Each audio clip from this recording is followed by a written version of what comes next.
Arima models, plot_diagnostics, what's meaning of residuals of our model? I am studying the Arima models with the following tutorial, this URL fitting an Arima time series model. After I fit the model with step 5, fitting an Arima time series model with following code.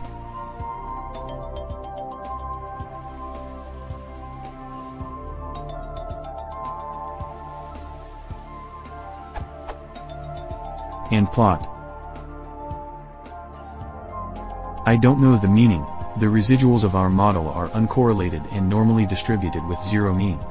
I want to know what's the residual in the model. Is the meaning that the residual is the difference between true value and predict value? Why the author said the enforce_stationarity is false since the Arima mode need data stationarity. What's meaning of enforce_stationarity and enforce_invertibility?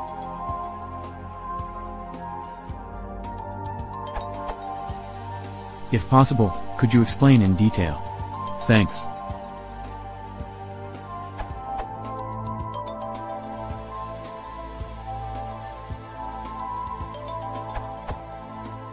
Residual indeed is the difference between true and predicted value. If there are correlations between residuals, there is information left in the residuals which should be used in computing forecasts. If the residuals have a mean other than 0, then the forecasts are biased. For instance, if we have a constantly growing residual like -0.3, -0.2, 0.1, 0, 0.1, 0.2, 0.3, and so on, the mean will be 0. It means that our model does not fully depict the process. Parameters? If you look at the package documentation, you will see that these parameters are used to enforce stationarity or invertibility.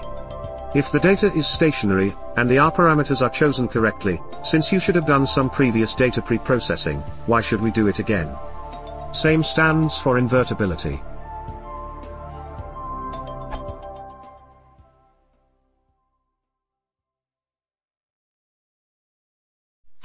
Workshop, isn't it,